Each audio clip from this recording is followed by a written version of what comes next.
નમસ્કાર દર્શક મિત્રો, અવર રાઇટ્સ ન્યૂઝમાં આપનું હાર્દિક સ્વાગત છે। વડોદરા શહેરના નગર પ્રાથમિક શિક્ષણ સમિતિના ચેરમેન નિશિતભાઈ દેસાઈનું ગત રાત્રે હૃદય રોગના કારણે નિધન થયું હતું,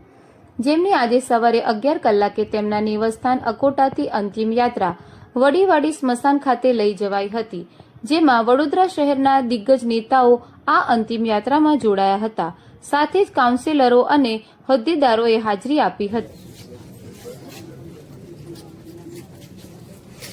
સંખ્યામાં લોકો છે એ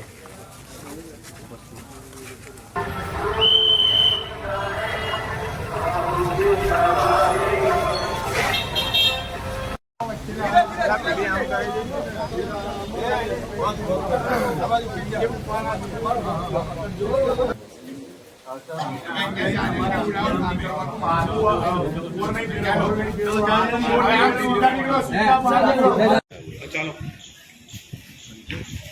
ઓછા છે ને